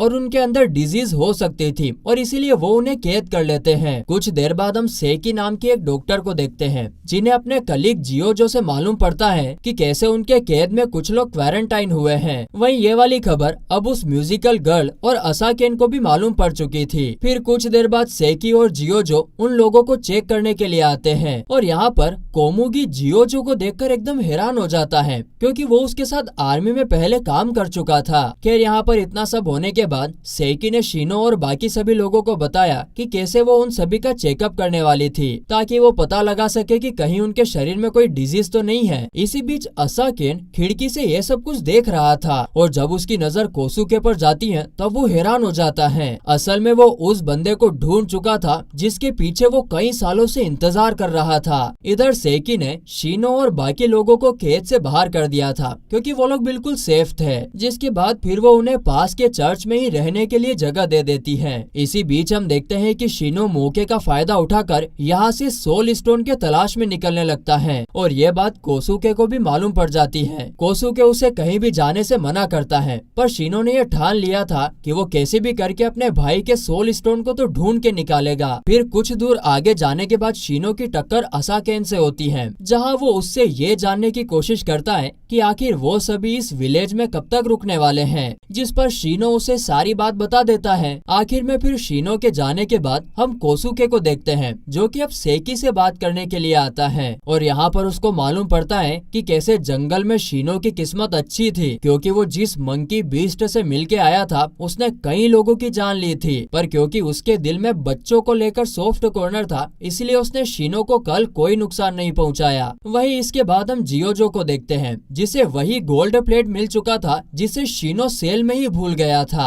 आगे कुछ देर बाद हम देखते हैं कि कोसुके चर्च में प्रेयर कर रहा होता है, मगर तभी वहाँ पर असाकेन आ जाता है और उस पर हमला कर देता है। असाकेन बताता है कि कैसे कोसुके ने उसके पूरे परिवार को डिस्ट्रॉय कर दिया था और इसीलिए वो उसे यहाँ पर खत्म करके अपना बदला लेने आया था। अब ये सारी बातें सुनने के बाद कोसुके उसे समझाने की कोशिश करता है कि वो जिस व्यक्ति की तलाश में है वो मैं नहीं हूँ और इतनी ही देर में वहाँ पर शीनो भी आ चुका था, मगर उसके बावजूद भी असाकेन का हमला तो रुकने का नाम ही नहीं ले रहा था। यहाँ तक कि शीनो भी असाकेन को समझाता है कि वो किसी और की तलाश में है। अब ये सब चल ही रहा था कि इतने में कोसुके अपने वोल्फ फॉर्म में आ जाता है और तब असाकेन को रियलाइज होता है कि दरअसल उसने किसी और बंदे को परेशान कर दिया। वहीं ये बात तब बिल्कुल सही साबित हो जाती है जब वहाँ पर म्यूजिकल गर्ल आ जाती है। वो भी यही रिवील करती है कि वो जिस व्यक्ति की तलाश में है वो शीनो नहीं है और न ही कोसुके है। अब यहाँ पर म्यूजिकल गर्ल कोकोनो ओसाकेन की गलतियों के लिए उन दोनों से माफी मांगती है। यहाँ पर शीनो माफ करने के लिए तैयार हो जाता है, मगर वो उनसे ये शर्त रखता है कि उसे उसके भाई का खोया हुआ सोल स्टोन ढूंढने में मदद करनी होगी। फिर कुछ देर बाद कोमुगी कोसुके के चोट पर फर्स्ट एड कर रहा था और तभी उसकी नजर कोसुके के टैटू पर जाती है। असल में कोमुगी इसीलिए हैरान था कि ठीक वही टैटू उसकी बॉडी पर भी था। खैर वो सभी यहाँ पर बात कर ही रहे थे कि तभी वहाँ पर जियो जो आ जाता है और वो उन्हें एक बैड न्यूज देता है। वो बताता है कि कैसे गांव के लोगों ने उसके हाथ में उस गोल्ड प्लेट को देख लिया था जिसे उसने सेल से पाया था। अरे वही गोल्ड प्लेट जो उस बांदर ने दिया था। यहाँ पर हमें मालूम पड़ता है कि वो सभी विलेजर उसी माउंटेन पर जाने वाले थे, मगर शीनो को इससे बिल्कुल फर्क नहीं पड़ता है, जाना चाहते तो जाए। इसी बीच सेकी बताती है कि कैसे शीनो की किस्मत अच्छी थी क्योंकि उस मंकी स्पिरिट को बच्चों से कुछ ज्यादा ही लगाव था, इसीलिए वो बच्चों को कुछ नहीं करता। लेकिन जब उसके एरिया में कोई एडल्ट की एंट्री होती है तब वो उन्हें मौत के घाट उतार देता है। यहाँ पर सेकी को ये भी याद आता है कि कैसे वो बचपन में हर समर के दौरान उस मंकी स्पिरिट से मिलने जाया करती थी। यहाँ तक कि जब उसकी आखिरी बार मंकी से मुलाकात हुई थी तब उसने उसके हाथ में एक बेबी मंकी दिया था और साथ ही में उसे वादा भी किया था कि वो जल्दी ही उससे मिलने के लिए आएगी। इसके फिर कुछ समय बाद हम शीनो को देखते हैं जो कोसुके को बता रहा था कि उसे कैसे सोल स्टोन ना मिलने का बहुत दुख था। इतने में वहाँ पर असाकेन भी आ जाता है और वो उससे अपनी पिछली गलतियों के लिए माफी मांगता है। इस पर शीनो उससे ये जानने की कोशिश करता है कि आखिर उसका और उस म्यूजिकल गर्ल कोकोना का क्या कनेक्शन है। असाकेन बताता है कि कैसे कुछ समय पहले कोकोना ने उसकी जान बचाई थी और इसीलिए वो उसे अपनी बहन और माँ की तरह ट्रीट करता है। वहीं इतना सब जानने के बाद हम देखते हैं कि कैसे कोकोना उस मंकी स्पिरिट के पास आ चुकी है और वो उससे ये जानने की कोशिश करती है कि आखिर उसका मकसद क्या है। इधर मंकी स्पिरिट ने बताया कि कैसे वो बेबी मंकी के मरने के बाद खुद भूल चुका है कि आखिर उसकी लाइफ में मकसद क्या है। उसे इस बात का भी गम था कि जिस बच्ची ने उससे वादा किया था कि वो उससे जल्दी ही मिलने आएगी, पर वो कभी आई ही नहीं। और इस तरह से वो मंकी स्पिरिट पूरी तरीके से हताश था, अपने मकसद को बिल्कुल खो दिया था उसने। अब कुछ देर बाद गाँव के लोग सेकी के पास आकर उन्हें शीनो को थमाने को कहते हैं ताकि वो उन्हें जंगल में जाने के लिए गाइड कर सके, पर सेकी इस चीज के बिल्कुल खिलाफ में थी। तो फिर गांव वाले जबरन शीनो और उसके भाई को कैद कर लेते हैं और उन्हें माउंटेन पर ले जाने के लिए गाइड करने को कहते हैं। वहीं जब सेकी को ये बात मालूम पड़ती है कि गाँव वालों ने ऐसा किया तब वो काफी गुस्सा हो जाती है और शीनो और उसके भाई को ढूंढने निकल पड़ती है। वहीं दूसरी तरफ सभी गाँव वाले शीनो की मदद से माउंटेन पर पहुँच चुके थे, पर हम देखते हैं कि वो मंकी स्पिरिट के बैरियर में फंस चुके थे। इतने में कारासुमा गलती से बैरियर को तोड़ देता है और तब जोरदार बारिश शुरू होने लगती है। वहीं इतने में हम देखते हैं कि मंकी स्पिरिट वहां आकर उन सभी पर लगातार हमला करने लगता है, जिससे कई सारे गांव वालों की तो मौत भी हो जाती है। इसी बीच तब तक हम देखते हैं कि सेकी भी माउंटेन पर आ चुकी थी, जहाँ उसे वही बेबी मंकी दिखता है जिसे उसने बचपन में मंकी स्पिरिट के हवाले किया था। अब यहाँ पर हम देखते हैं कि एक तरफ तो मंकी स्पिरिट गुस्से में आकर सभी चीजें तहस नहस कर रहा था, तभी शीनो उसे ऐसा करने से मना करता है, मगर इस पर मंकी कहता है कि कैसे वो सिर्फ उसी बच्ची की बात सुनेगा जिसने उसे बचपन में मिलने का वादा किया था। और इतने में हम देखते हैं कि वहाँ पर खुद सेकी आ जाती है और वो मंकी को उसके रियल नाम से बुलाकर यह विश्वास दिलाती है कि वो वही बचपन वाली लड़की है। अब यहाँ पर शीनो चाहता था कि सेकी उस मंकी से बात करके सब कुछ तहस नहस मचाने से रोक सके, पर यहाँ पर सेकी साफ मना कर देती है और उसने समझाया कि कैसे ये जंगल इस मंकी स्पिरिट की जगह है और इसीलिए अगर कोई आउटसाइडर यहाँ पर हमला करता है तब इसमें उसकी कोई गलती नहीं है। खैर बाद में फिर मंकी स्पिरिट बिल्कुल शांत हो जाता है और तब सेकी ने उससे वादा किया कि वो अगली बार अब जिस बच्ची से मिलेगा वो उसकी खुद की बेटी होगी। इसी बीच वहाँ पर कोकोनो भी आ जाती है जिसे वो सोल स्टोन मिल चुका था और वो उसको शीनो के हवाले कर देती है। इसके बाद वो सभी लोग वापस गाँव में आ जाते हैं, जहाँ पर रात गुजारने के बाद वो समय आ चुका था जब शीनो और बाकी लोग यहाँ से जाने लगते हैं। यहाँ पर सीन शिफ्ट होता है और अगले सीन में हम एक व्यक्ति को देखते हैं जो कि बर्फ के अंदर अपनी आखिरी सांसों को गिन रहा होता है और तभी उसे किसी स्पिरिट की आवाज सुनने को मिलती है। तो फिर जब इस व्यक्ति ने बताया कि वो अपनी बहन को वापस देखना चाहता है और उसे अभी मरना भी नहीं है, तो यह सुनकर वो स्पिरिट उसकी इस विश को फुलफिल कर देती है। वहीं फिर करंट समय में हम उसी व्यक्ति को देखते हैं जो ट्रेन में सवार था, जिसके बाद हम देखते हैं कि शीनो और कोसुके भी ठीक उसके ही बगल में आ बैठते हैं। इसी बीच हम देखते हैं कि उस व्यक्ति की नजर सिर्फ इन दोनों पर ही टिकी हुई थी और वहीं शीनो को कुछ जाना पहचाना फील हो रहा था। कुछ देर बाद बाहर का मौसम अचानक से बारिश वाला हो जाता है, जिसके बाद वो कब बर्फ में बदल गया उसका कोई अंदाजा नहीं लगा सका। और इस ठंडे ठंडे माहौल के बीच कोसुके बाहर चाय लेने के लिए जा चुका था, जहाँ पर उसके जाने के बाद एक ड्रंक मैन उनके बगल में बैठने की जिद करने लगता है। यहाँ तक कि वो शीनो पर गुस्सा दिखाने की कोशिश करता है, पर वो उस ड्रंक मैन को किनारे फेंक देता है। तब तक फिर वहाँ पर कोसुके भी आ जाता है और वो उस ड्रंक मैन को आई बॉल मॉन्स्टर के जरिए बाहर ही फंसा देता है। इधर वही वो बर्फ वाला व्यक्ति इन सभी चीजों को देखकर पूरी तरीके से हैरान था और वो एक तरीके से उन दोनों से डर भी चुका था। ट्रेन आगे बढ़ती है और अगला स्टॉप आता है, जहाँ पर एक प्रीस्ट उस ट्रेन में सवार हो चुका था और वो अंदर आते ही कुछ स्पिरिट को महसूस कर लेता है और इसके बाद वो उसे ढूंढने के लिए भी निकल जाता है। कुछ देर बाद वो प्रीस्ट घूमते फिरते इन सभी के केबिन के बाहर भी आ जाता है और वो प्रीस्ट अंदर से आ रहे स्नो फीलिंग को देखकर समझ भी जाता है कि उसके अंदर जरूर कोई स्पिरिट मौजूद है। वो अंदर आते ही 3 स्पिरिट को देखकर एकदम शॉक हो जाता है। इसी बीच उस व्यक्ति को प्रिंसेस स्पिरिट बाहर निकल कर आ जाती है और वो उस प्रीस्ट को घायल करके अपने स्नो में कैद कर लेती है। और इसी बीच जब शीनो की नजर उस प्रिंसेस पर जाती है तब वो हैरान हो जाता है और यहीं पर हम देखते हैं कि वो स्नो प्रिंसेस उसके करीब आकर उसके माथे पर किस कर देती है।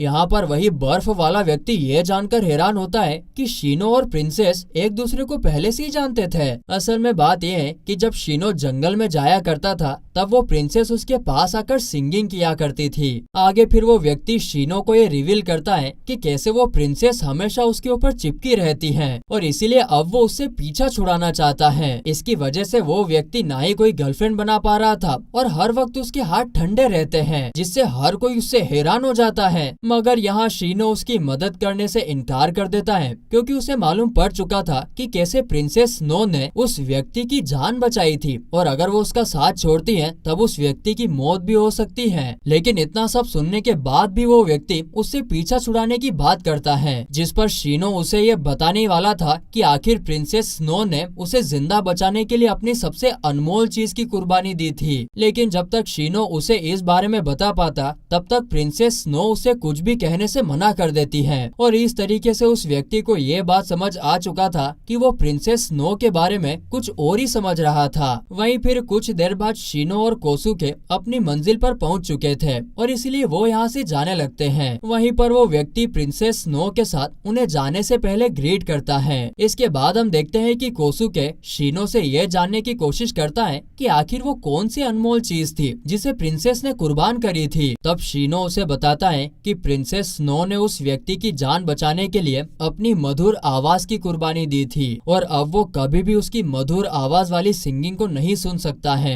इसके बाद फिर हम वही फ्लैशबैक का सीन देखते हैं जहाँ वो स्नो व्यक्ति अपनी आखिरी सांसों को गिन रहा था और उसी वक्त उसके पास प्रिंसेस स्नो आती है। उसे जब मालूम पड़ता है कि वो व्यक्ति अपने बहन से वापस से मिलने का इंतजार कर रहा है तब वो उसकी लाइफ को रिवाइव करने में मदद करती है। कुछ देर बाद दूसरी तरफ हामाजी जो अपने भाइयों का इंतजार कर रही थी कि वो उससे जल्दी मिलने के लिए आएंगे, मगर वो सभी तो कोमुगी के घर पर ही रुक जाते हैं जहाँ उनकी नजर ओसाकेन और कोकोनो पर जाती है जो कि दरअसल अब उनके शहर में कुछ समय रहने वाले थे। खैर इसके बाद हम हामाजी को देखते हैं जो अब अपने लिए नया स्कूल ढूंढ चुकी थी और वो फाइनली ओसाके से छुटकारा पाने के बाद वहाँ पर मेडिकल स्टूडेंट बनने की तैयारी करना शुरू करना चाहती थी। वो मेडिकल की तैयारी इसलिए करना चाहती थी ताकि वो अपने भाई के इलाज में कुछ मदद कर सके। वहीं अगले दिन हामाजी के स्कूल जाने से पहले कोसुके उसे ढेर सारे केक दे देता है जिसके बाद वो स्कूल के लिए निकल पड़ती है। वहीं जाने से पहले उसने कोसुके से बताया था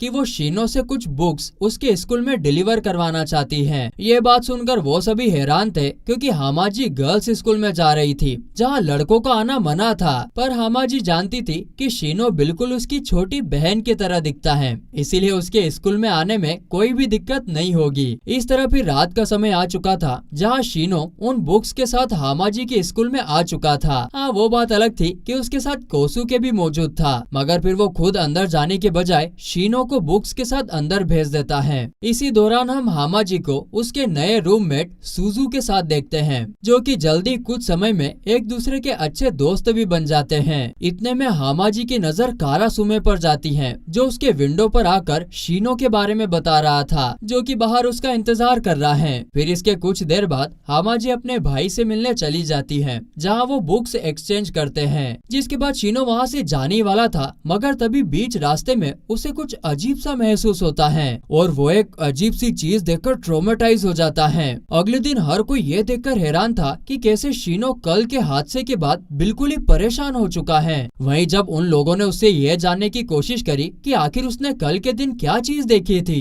तब वो उन्हें रिवील करता है कि कैसे उसने एक सॉफ्ट टॉय जैसे दिखने वाले गार्ड को देखा था। और यहाँ फिर जब शीनो उस गार्ड की फोटो बनाता है, तब हर कोई उसे देखकर हंसने लगता है। साफ जाहिर था कि उन लोगों को इस बात पर बिल्कुल भी विश्वास नहीं था और वो उसका एक भ्रम बताने लगते हैं। इसके बाद हम हामाजी को उसके स्कूल में देखते हैं, जहाँ उसकी प्रेसिडेंट उसके पास आके कल रात के बारे में पूछने लगती है। उसे मालूम पड़ चुका था कि कैसे हामाजी कल रात के वक्त डोम से बाहर गई थी, जो कि स्कूल के रूल्स के खिलाफ था। फिर वो हामाजी को दोबारा इस तरह का काम करने से मना करके यहाँ से चली जाती है। वहीं दूसरी ओर ओसाकेन ये डिसाइड करता है कि उन्हें दोबारा स्कूल में जाकर ये चेक करना चाहिए कि आखिर वो कौन सी चीज थी जिसकी वजह से शीनो को अब तक सदमा लगा हुआ था। इसके बाद वो शीनो को भी अपने साथ शामिल करने को कहता है, मगर वो मना कर देता है। पर जब ओसाकेन ने उससे कहा कि अगर वो सही टाइम पर उस डीमन का सामना नहीं करते, तब उसके बहन हामाजी को कुछ भी दिक्कत हो सकती है। इस तरह अपनी बहन की फिक्र करते हुए शीनो भी उसके साथ जाने के लिए तैयार हो जाता है। वहीं रात के वक्त जब वो तीनों उस जगह पर पहुंचते हैं, तब उनकी उसी डीमन से मुलाकात होती है, जो हूबहू सॉफ्ट टॉय की तरह ही दिख रहा था। और अब जाकर उन सभी को शीनो की बातों पर विश्वास होता है। वहीं ये मॉन्स्टर उन्हें बताता है कि कैसे वो उसके ग्राउंड में स्कूल के खिलाफ में गए और इसीलिए अब वो उन्हें पनिशमेंट देगा। यह सुनते ही ओसाकेन यहाँ से जाने लगता है और तब शीनो को उसके ऊपर गुस्सा आता है, क्योंकि वही तो था जिसने उसे यहाँ लाया था, मगर अब वो खुद ही यहाँ से भाग रहा था। लेकिन इतने में वो मॉन्स्टर उन सभी पर हमला करने लगता है। पर तभी फिर कोसुके उस डीमन के सामने आके उन दोनों के लिए माफी मांगने लगता है और इसके बाद उसने खुद को रियल फॉर्म में लाने के बाद डीमन को बताया कि कैसे वो तो बस यहाँ पर खतरा चेक करने आए थे, मगर अब उन्हें विश्वास हो चुका है कि वो इस जगह का गार्ड है और वो उनकी बहन का अच्छे से ख्याल रख रहा होता है। इसके बाद अगले सीन में हम शीनो की बहन को देखते हैं, जो अपने क्लास की उन्हीं लड़कियों से मिलती है और वो यहाँ पर उन्हें अपने रूममेट के बारे में भी बताती है। लेकिन इधर वो लड़कियां उसके रूममेट के बारे में सुनकर थोड़ा हैरान होती हैं, क्योंकि उन्होंने उसके लिए एक अकेले का रूम बनाया था, न कि उसके साथ किसी रूममेट का। अब हामाजी को कुछ समझ न आए, इसीलिए वो फटाक से अपने कमरे में रूममेट से मिलने चली जाती है, जहाँ पर उसे रूममेट की बजाय एक सॉफ्ट टॉय दिखता है। वो हूबहू उसी डीमन की तरह था, यानी कि जो डीमन बाहर स्कूल की देखभाल कर रहा था, वो असल में उसका रूममेट भी बना हुआ था। खैर इसके बाद अगले सीन में दूसरी तरफ हम शीनो को एक चर्च में देखते हैं, जहाँ उसे खुद सातोमी ने यहाँ भेजा था ताकि वो सोसुके के साथ यहाँ पर मौजूद रह सके। अब इसी बीच हम देखते हैं कि चर्च में सभी लोग किसी न किसी इलनेस से गुजर रहे थे और सोसुके यहाँ पर उन सभी के लिए प्रे कर रहा होता है। इसी बीच शीनो के पास एक लेडी आती है, जो उसके बगल में आकर बैठ जाती है। कुछ ही पलों में उन दोनों के बीच में अच्छी बॉन्डिंग भी हो जाती है और यहाँ शीनो उसे जाते वक्त एक लोकेट देता है ताकि उसकी बीमारी जल्दी से ठीक हो जाए। वहीं शीनो की इस नादानी ने उस लड़की के दिल में छोटी सी जगह बना दी थी। इसके बाद अगला दिन आता है, जहाँ ओसाकेन मार्केट से होते हुए कहीं पर जा रहा था, मगर तभी उसकी नजर उसी व्यक्ति पर पड़ती है जिसने उसके घर वालों को मौत के घाट उतारा था। यह देखते ही वो अगले ही पल उस लड़के का पीछा करने लगता है, मगर तभी उसके सामने गेनपाची आ जाता है और इस वजह से वो अनजान व्यक्ति उसकी नजर से गायब हो जाता है। खैर यहाँ पर हम ये भी देखते हैं कि अब गेनपाची फिर से मिलिट्री में शामिल हो चुका है। उसी रात वो औरत एक इन में बैठी हुई थी, जहाँ हमें उसका नाम मालूम पड़ता है। इस लेडी का नाम कोहुके होता है और ये इन में प्लेजर का काम काम करती हैं। इधर वो सबसे फेमस थी क्योंकि उसकी आंखें औरों से काफी अलग थी। वहीं दूसरी ओर ओसाकेन अब कोकोनो को बताता है कि कैसे उसने उस आदमी को देखा था जिसने उसके परिवार पर हमला किया था। उसे अब मालूम पड़ चुका था कि वो आदमी सोसुके नहीं था, बल्कि उस आदमी के चेहरे पर तलवार का निशान था जो कि उसने खुद दिया था। खैर कुछ समय बाद जब ओसाकेन अकेले में प्रैक्टिस कर रहा होता है तभी वहाँ पर शिनो आ जाता है और तब ओसाकेन उसे ये स्किल सिखाने का ऑफर भी करता है, मगर शिनो यार मुझे नहीं सीखनी यार, मना कर देता है। आगे फिर वहाँ पर सोसुके आ जाता है और तब ओसाकेन उससे ये जानने की कोशिश करता है कि क्या उसका कोई दूसरा भाई भी है क्या। असल में वो जिस व्यक्ति से मिला था वो हूबहू उसी की तरह दिखता है, इसीलिए ज्यादातर चांसेस थे कि वो दोनों भाई भी हो सकते थे। लेकिन इस पर सोसुके कहता है कि जब आखिरी बार उसके साथ वो हादसा हुआ था तब उसकी उसी के साथ सारी मेमोरीज चली गई थी, इसलिए अभी उसे कुछ ज्यादा याद है नहीं। खैर इसी बीच वहाँ पर कोकोने भी आ जाती है और तब शिनो को थोड़ा अजीब सा महसूस होता है। फिर अगले ही पल शिनो उन दोनों के चेस्ट को टच करता है जहाँ उसे मालूम पड़ा कि कैसे कोकोनोए के पास दिल नहीं है, जिस पर वो बताती है कि जब वो आखिरी बार ओसाकेन से मिली थी तब उसका दिल काम करना बंद कर चुका था और इसीलिए उसने उसकी जान बचाने के लिए अपना दिल उसके हवाले कर दिया था। हम दिल दे चुके सनम, वाह वाह वाह, बढ़िया है बढ़िया है। इसके बाद अगला दिन आता है जहाँ पर शिनो अपने भाई के साथ वापस ओल्ड चर्च के लिए निकल पड़ता है और इसी बीच हम कोहुके को देखते हैं जो अब अपनी बीमारी की वजह से बुरी तरह परेशान हो चुकी थी और अब वो अपने आखिरी दिनों के करीब आ चुकी थी। इतने में हम देखते हैं कि उसके पास वही अनजान व्यक्ति आता है। यहाँ पर वो कोहुके के पास इसलिए आया था ताकि वो उसे उसकी जान के बदले उसकी एक आंख को ले जा सके। वहीं दूसरी ओर शिनो जब चर्च में होता है तब वो दो नन से डरकर भाग जाता है, जहाँ पर फिर वो कुछ देर बाद गेनपाची से मिलने जाता है। इसी बीच उनकी टक्कर ओसाकेन से भी हो जाती है और वो सभी आपस में बात कर ही रहे थे कि तभी वहाँ पर वो अनजान व्यक्ति फिर से आ जाता है और वो इस बार सब कुछ स्टॉप करके शिनो से बात करने पहुंच जाता है। इधर वो अनजान व्यक्ति शिनो को बताता है कि वो उसका असली भाई यानी कि सोसुके है और उसे एक चीज की तलाश है। यहाँ तक कि वो शिनो को ये तक कह देता है कि वो जिसे सोसुके समझ रहा है वो तो कोई और है। अब इधर गेनपाची शिनो से ये जानने की कोशिश करता है कि आखिर वो इसे कैसे जानता है, मगर शिनो ने तो उसे पहचानने से इनकार कर दिया कि मैं इसे नहीं जानता। अब इसके बाद शिनो सातोमी के पास चला जाता है ताकि वो उससे जान सके कि आखिर वो व्यक्ति था कौन। यहाँ पर सातोमी बताता है कि कैसे उस हादसे के बाद सोसुके के शरीर के दो हिस्से हो गए थे और वो व्यक्ति उसी का दूसरा हिस्सा था। इसके बाद अगले ही पल शिनो सोसुके के पास आ जाता है, मगर वो चाह कर भी इस बात को खुद से उसे शेयर नहीं कर पाता। यानी कि यहाँ पर शिनो डिसाइड करता है कि वो इस बात को खुद तक ही रखेगा। इसी बीच हम ओसाकेन को देखते हैं जो कि अब उस शेडो की तलाश में निकल पड़ा था, मगर उसका फ्रेंड उसे समझाने की कोशिश करती है कि वो किसी भी हालत में एक शेडो को नहीं पकड़ सकता है। खैर इसके बाद शिनो और कोसुके चर्च से बाहर तो आ जाते हैं, मगर यहाँ शिनो ने यह ठान लिया था कि वो किसी भी हालत में उस सेकेंड हाफ को तो ढूंढ कर रहेगा। इसके बाद हम वापस से उसी औरत को देखते हैं जो अब उसी शेडो से डील करके अपनी एक आंख को बेच चुकी थी। वहीं इसी दौरान हम देखते हैं कि कोसुके का शेडो ऊपर बैठा ओसाकेन को देख रहा था और उसे विश्वास था कि चाहे कुछ भी हो जाए मगर वो उसे बिल्कुल भी नहीं ढूंढ पाएगा। इसी तरह फिर अगला दिन आ जाता है जहाँ ओसाकेन अभी तक उस शेडो को नहीं ढूंढ सका था, मगर उसे शिनो पर थोड़ा शक था कि कहीं वो तो उसके बारे में जानता तो नहीं है ना। इसके बाद हम देखते हैं कि वो शिनो पर हमला करके उसे पकड़ लेता है, मगर यहाँ पर शिनो पहले ही क्लियर कर देता है कि वो शेडो भले ही उसके बारे में सब कुछ जानता हो और यहाँ तक वो सोसुके की तरह हूबहू दिखता है, मगर मैं उसके बारे में एक भी चीज नहीं जानता। हाँ, और यहाँ तक उन दोनों का एक दूसरे से कोई ताल्लुकात भी नहीं था। खैर फिर किसी तरह ये मामला शांत हो जाता है और फिर शिनो की नजर ओसाकेन के टैटूज पर जाती है और वो देखता है कि ये टैटूज ठीक बाकी जेम्स रखने वाले लोगों की तरह था। खैर फिर इसके कुछ देर बाद शिनो और सोसुके चर्च में आ चुके थे, जहाँ सोसुके अपने रिपेयर के काम में लग गया था, मगर इसी बीच कोहाकू की नजर शिनो पर पड़ती है और वो आपस में बात करने लगते हैं। अब इधर बातों ही बातों में शिनो ने उसके परिवार के बारे में पूछ लिया, जहाँ कोसुके अब उसे सारी सच्चाई बताने का सोचती है। वो सबसे पहले बताती है कि वो किस तरह का काम करती थी और उसे यहाँ पर जबरन लाया गया था। वो कहती हैं कि उसका परिवार तो अभी तक उसके वापस आने का इंतजार कर रहा है। जब ये सारी बातें चल रही थी तब दो नन वहाँ पर मौजूद थी और उन्हें पता था कि कोहाकू उसे जो कुछ भी बता रही है वो बिल्कुल झूठ था और इसीलिए फिर वो कोहाकू के जाने के बाद शीनो को सारी बात बता देती है कि कैसे वो उसे सब कुछ झूठ बोल रही थी, क्योंकि उसके परिवार को मरे हुए तो काफी साल बीत चुके थे।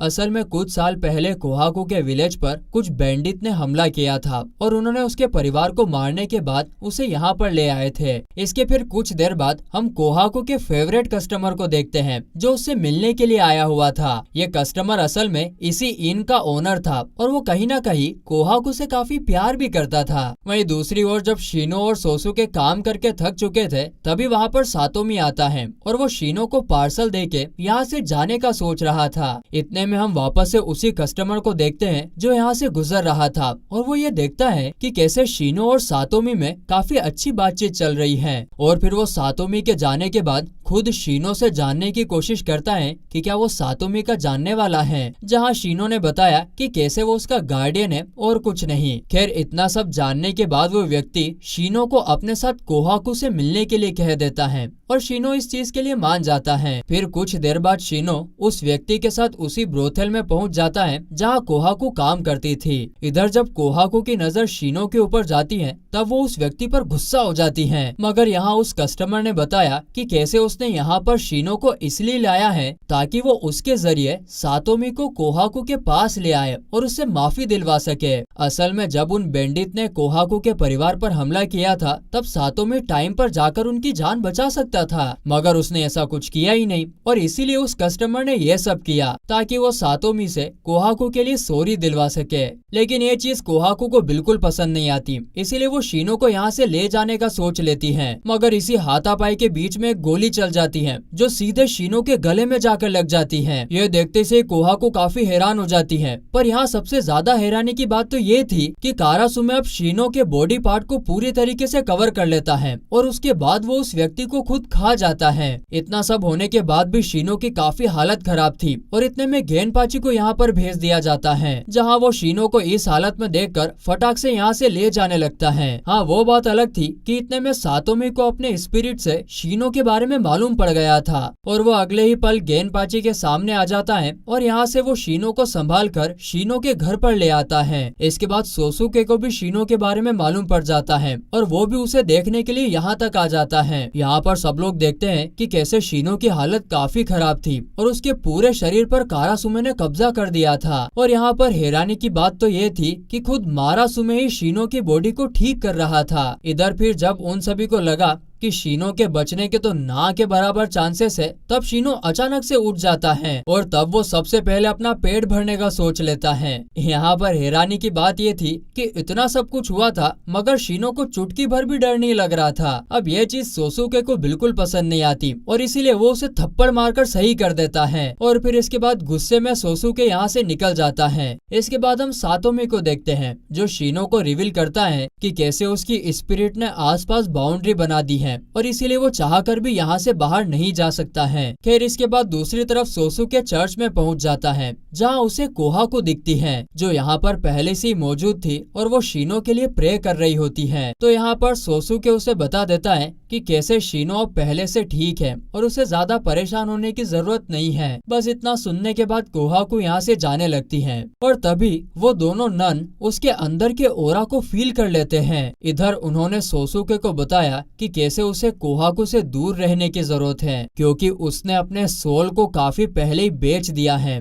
और वो जल्दी ही एक मॉन्स्टर बन जाएगी। वहीं दूसरी ओर हम शीनो को देखते हैं जो काफी अकेला था और नहाने की कोशिश कर रहा था। ठंडे ठंडे पानी में नहाना चाहिए। इसी बीच मारासुमे की भूख धीरे धीरे बढ़ती जा रही थी और इस तरह शीनो खुद से कंट्रोल खोने लगता है और हम देखते हैं कि उसका पूरा शरीर आग की तरह उबलने लगा। इतने में सातोमी को इस बारे में मालूम मालूम पड़ जाता है और इसीलिए वो अपने स्किल के जरिए शीनो को खुद से चिपका लेता है ताकि वो उसकी लाल एनर्जी को अपने अंदर समा सके। अब उसके इस तरह की कोशिश करने की वजह से शीनो खुद पर काबू तो कर लेता है, मगर अब सातोमे की हालत काफी नाजुक हो चुकी थी। वहीं दूसरी ओर हम फिर से कोहाकू को भी देखते हैं, जिसकी भी अब काफी नाजुक हालत हो चुकी थी और वो सीधे अपने दोस्त के रूम पे चली जाती है। वो जब अपने दोस्त से बात करने के बाद कमरे में जाने ही वाली थी कि तभी उसकी हालत और ज्यादा खराब हो जाती है और वो नीचे गिर जाती है। और इतने में जब उसकी दोस्त कोहाकू को देखने आती है तब वो एक मॉन्स्टर में तब्दील हो जाती है और हम देखते हैं कि वो तो अपने ही दोस्तों को मौत के घाट उतार देती है। उसके बाद हम दूसरी तरफ सातोमी के कलीग को देखते हैं, जो अब सातोमी से मिलने के लिए जा रहे थे, मगर वो उसे शीनो के साथ एकदम अलग तरीके से देखकर हैरान होते हैं। यहाँ पर उन्होंने ये भी देखा कि कैसे शीनो अब एक 18 साल के बच्चे में तब्दील हो चुका था और ये चीज सभी को हैरान कर देती है। खैर इसी बीच दूसरी तरफ हम कोहाकू को भी देखते हैं, जो कि अब अगले दिन होश में आ चुकी थी, मगर जब उसे रियलाइज होता है कि उसने तो अपने दोस्त के साथ क्या कर दिया है, तब वो काफी दुखी होती है। वहीं दूसरी ओर गेनपाची को कोहाकू के दोस्त के डेड बॉडी के बारे में खबर मिल चुकी थी और उसे ही अब यहाँ पर आगे की जांच भी करनी थी। वो सातोमे के पास आ जाता है, जहाँ वो उसे रिवील करता है कि कैसे उस दोस्त की मौत के पीछे कोहाकू का हाथ हो सकता है, मगर क्योंकि वो खुद ही तब से गायब थी। इधर गेनपाची ने उसे ये भी रिवील किया कि कैसे कोहाकू उसी विलेज में रहती थी जहाँ कुछ साल पहले सातोमी मिशन के तौर पर गया था, मगर वो किसी की भी जान नहीं बचा सका। खैर इसके बाद दूसरी तरफ कोबांगो की नजर शीनो की बॉडी पर जाती है और उसे समझ में आ जाता है कि अगर गेनपाची ने उसे इस तरह देख लिया तब वो काफी एक्साइटेड हो जाएगा और इसीलिए वो गेनपाची को यहाँ से ले जाने लगता है ताकि वो उसे शीनो से दूर रख सके। वहीं दूसरी ओर सोसुके, जो कि चर्च में होता है, यहाँ पर उसकी नजर कोहाकू के पास जाती है, जो कि यहाँ पर शीनो से मिलने आई थी। यहाँ पर कोहाकू के कपड़े पर ढेर सारे खून के धब्बे को देखकर सोसुके को समझ में आ गया था कि कोहाकू के साथ कुछ तो हुआ है। अब यहाँ पर इतने में कोहाकू बताती है कि कैसे वो जब से शीनो से मिली थी तब से वो अपने पुराने पास्ट को याद करने लग गई थी, जिसे वो काफी समय पहले ही भूल चुकी थी। इधर सोसुके को समझ में आ गया था कि शायद शीनो ने कोहाकू के बेनिफिट्स के लिए उसकी इस विश को फुलफिल कर दिया होगा। खैर इतने में हम फिर से शीनो को देखते हैं, जो कि अब कोहाकू से मिलने की जिद करने लगता है, मगर सातोमी उसे यहाँ से बाहर जाने से मना कर देता है क्योंकि शीनो की पावर किसी पर भी भारी पड़ सकती थी। तो इतने में शीनो बताता है कि उसे इन की बजाय चर्च में जाना था ताकि वो सोसुके के साथ टाइम स्पेंड कर सके। तो सातोमी इस चीज के लिए तो मान जाता है। वहीं दूसरी ओर सोसुके जब कोहाकू के पास जाने की कोशिश कर रहा था तब वो नोटिस करता है कि कैसे वो एक मॉन्स्टर में तब्दील होने लगी थी। इतने में वहाँ पर सातोमी आ जाता है और वो कोहाकू से पूछता है, बताओ तुम्हारी आखिरी ख्वाहिश क्या है। इस पर कोहाकू को भी समझ में आ गया था कि उसका अब आखिरी पल आ चुका है और इसीलिए वो सातोमी से पूछती है कि आखिर तुमने मेरे परिवार को क्यों नहीं बचाया। तो इस पर सातोमी बताता है कि जब तक वो उन सभी को बचाने के लिए विलेज में पहुंचा था तब तक उन्हें बैंडिट ने मार दिया था। और यहाँ इतना सब सुनने के बाद कोहाकू के आंखों में से आंसू गिरने लगते हैं। खैर इतने में वहाँ पर शीनो भी आ जाता है, जिसे एक अलग ही रूप में देखकर सोसुके और कोहाकू भी हैरान हो जाते हैं। यहाँ पर शीनो अपनी तलवार को बाहर निकालकर कोहाकू को बताता है कि कैसे वो उसे आज से आजाद करने वाला है। इसी के साथ शीनो ये भी बताता है कि वो भले ही खुद को एक मॉन्स्टर की तरह समझ रही है, मगर वो उसकी नजर में एक नेक दिल और एक अच्छी लड़की है और हमेशा अच्छी ही रहेगी। इसके कुछ देर बाद हम देखते हैं कि शीनो और सोसुके पेड़ के नीचे बैठे हुए थे और यहाँ सोसुके चाहता था कि वो शीनो को हामाजी के पास ले जाए ताकि वो उसके नए रूप को देख सके, मगर यहाँ शीनो ने बताया कि कैसे वो फिलहाल के लिए आराम करना चाहता है। तो फिर ये सुनकर सोसुके उसके लिए चाय लेने चला जाता है और जब वो वापस आता है तब वो शीनो को फिर से उसके नॉर्मल रूप में देखकर एकदम हैरान हो जाता है। वहीं दूसरी ओर हम चर्च के एल्डर को देखते हैं, जिन्हें शीनो की पावर के बारे में मालूम पड़ चुका था और अब वो सातोमी को अपने मीटिंग में बुलाते हैं ताकि वो उसके जरिए शीनो को उनके पास बुला सके। असल में वो लोग अब शीनो को एजलेस गार्डियन की तरह देखने लगे थे और वो किसी भी हालत में शीनो को यहाँ बुलाना चाहते थे। बुलाती है मगर जाने का नहीं, ठीक है दोस्तों। वहीं दूसरी ओर शीनो अपने साथ हो रहे पिछले कुछ दिनों की वजह से काफी थक चुका था और इसीलिए वो ज्यादातर आराम करने में बिजी था। फिर वो कुछ देर के लिए बाहर वॉक पर निकल जाता है,